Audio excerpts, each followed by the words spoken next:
Hey everyone, welcome back. Thanks for checking out another video. So this is video 3, I believe. I've only uploaded 1, but I'm filming number 3 now because I'm trying to break them up, and editing is taking way longer than expected because I'm just not good at it. But anyways, the car is alive. In what would be the last video, I connected the wiring harness and I connected the link ECU and the jumper harness. I loaded up my laptop. I already had a base map that I had worked out for the link ECU with a custom conversion harness that I'd made to work with the existing wiring harness on the car, but that was all very specific to the Cyvex ECU.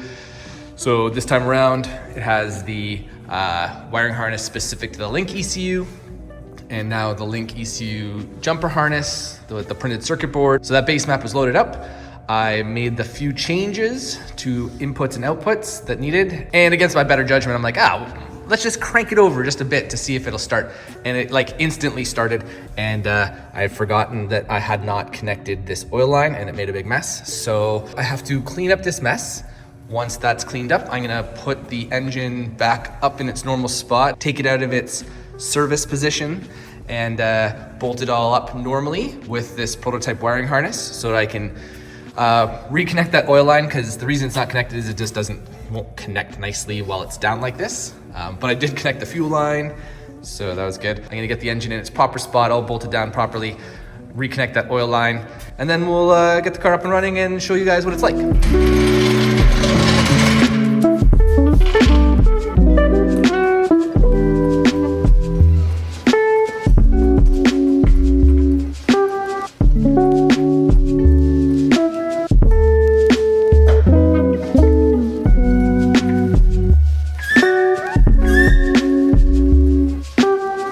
All right, before I get too far ahead of myself, I do want to share with you guys how you, I guess, get the engine back in its normal position. So I have removed the engine mount. So there's one engine mount there, one engine mount there. It's actually not removed, just undone. So now it's removed.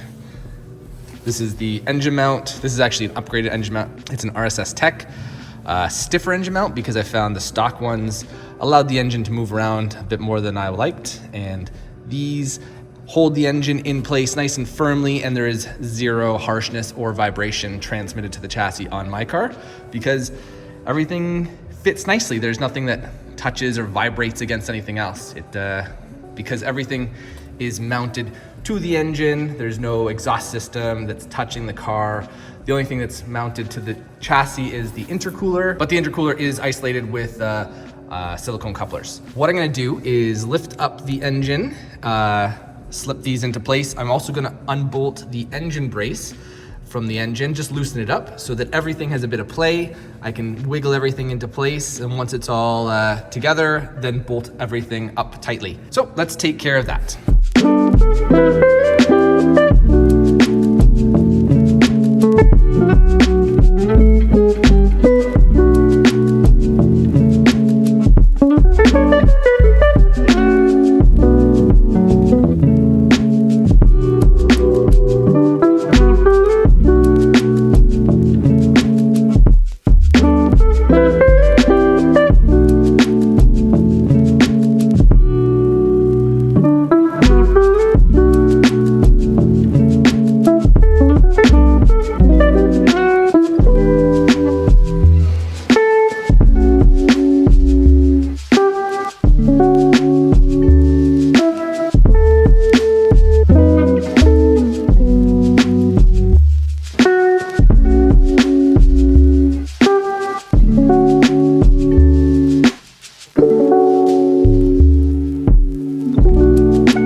Engine is back where it's supposed to be. It's all bolted down.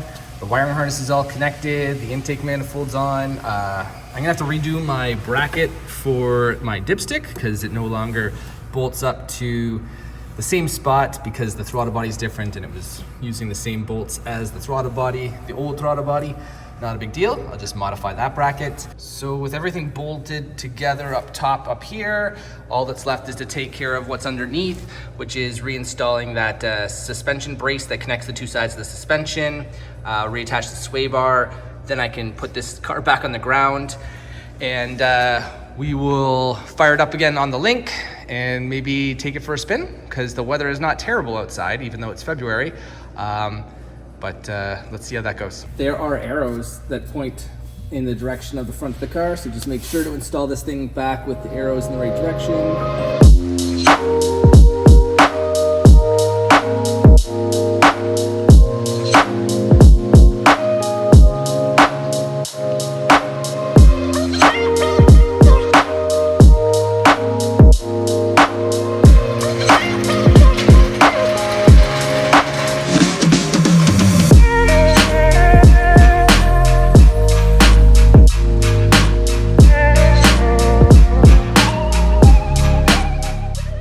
As I suspected, I have a slight issue and I need to get a longer coupler for this new throttle body setup.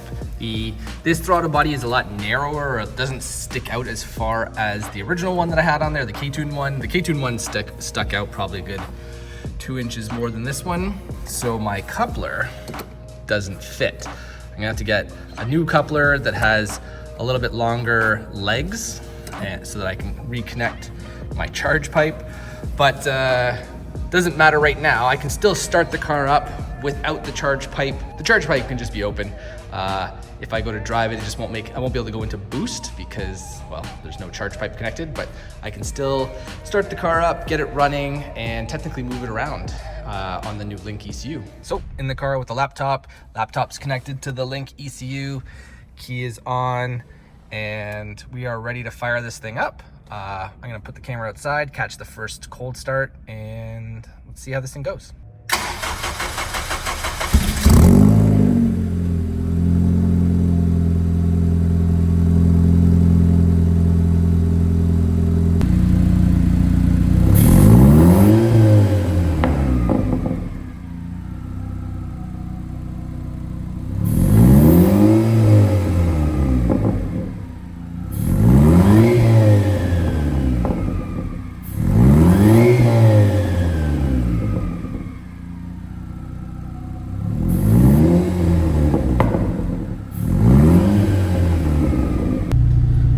So, car's up and running. I've let it warm up a bit. I think it's time to take it for a spin and see how it drives. This is just a base map that I have quickly whipped up based on my experience with Link and these engines. But it should drive okay, and it's not gonna be really in any danger because I can't go into boost because I don't have a charge pipe.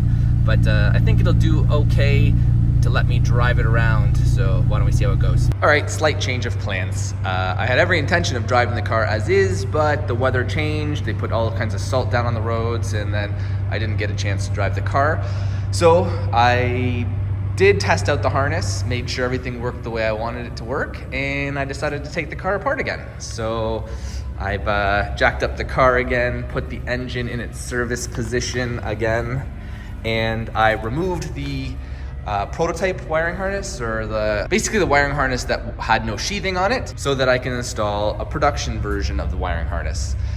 This is, for all intents and purposes, the finalized version of a wiring harness. It is fully sheathed. Everything is ready to go, all labeled. I figured I might as well take this time while I can't really drive the car to swap out the harness to one that's gonna be in there for a while. So I'm gonna install the wiring harness, get the car back up and running, put the engine back in its regular position, not where it's down. Get it up and running again so we can drive the car, finish out this video with a test drive on the new ECU. So why don't I install this wiring harness and get the car back up and running.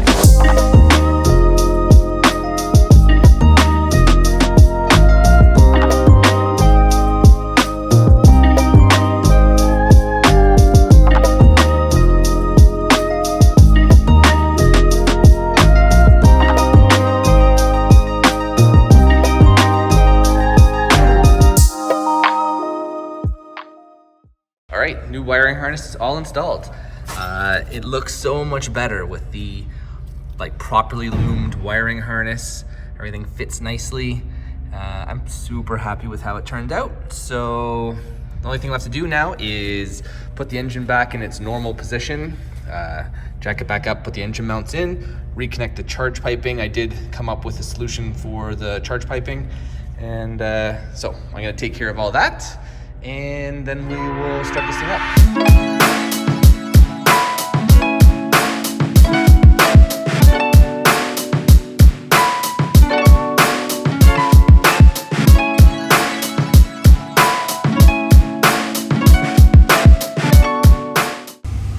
All right, so engine is back in the proper position. Engine mounts are in, bolted up, everything is bolted in tight.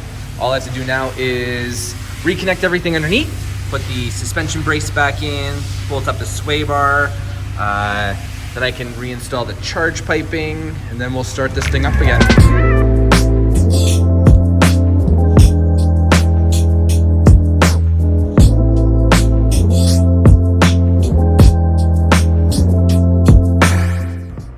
Right, car is back on the ground, everything's reconnected. I think it's time to start it up. So I'm just gonna pop the trunk, hood, whatever, bonnet, engine cover, whatever you wanna call it. Everything is back together. Charge pipe is all reinstalled with the new intake manifold, new throttle body, wiring harness, everything is sorted out. So why don't we fire it up and see how it runs.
Alright guys, well, I'm pretty excited. This is the first time taking the car for a serious drive on the Link ECU with my new wiring harness, the throttle body, all of it. So I got my laptop up and running. I'm gonna data log it, we're gonna drive it and see what it's like.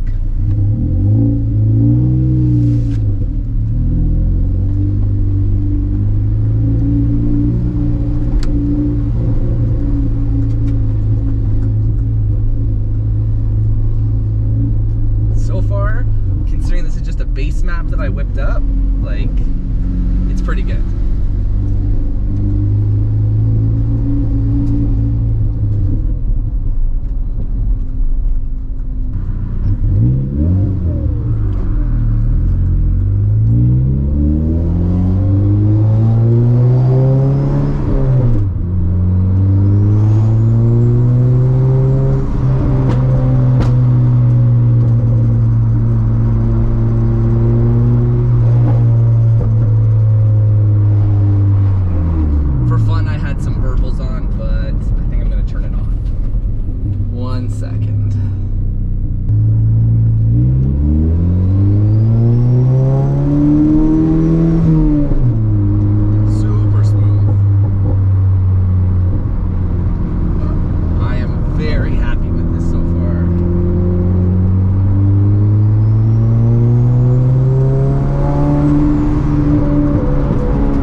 All right, guys, test drive went so well. Could not be happier. The Link ECU is such a pleasure to work with. I'm super happy that we ended up going with Link and that they were interested in the partnership. This ECU is so nice to work with. Like I said, probably multiple times, I whipped up a base map based on just my knowledge of what these engines should have and drove it around. As you saw, it ran so well. So that's it for this video, but next steps, next videos, we gotta put this thing on the dyno. The car has to go on the dyno. I have to fully tune it with the Link ECU. I think I'm gonna wrap it up here. So that's probably about it for this video, guys. Thanks for watching. Hopefully you guys enjoyed it. Let me know what you think in the comments. And as always, if you like the video, do me a favor, hit that like button. If you haven't already, consider subscribing, and I will continue to keep making these videos for you guys. So thanks again for watching, and I will see you again soon. Bye now.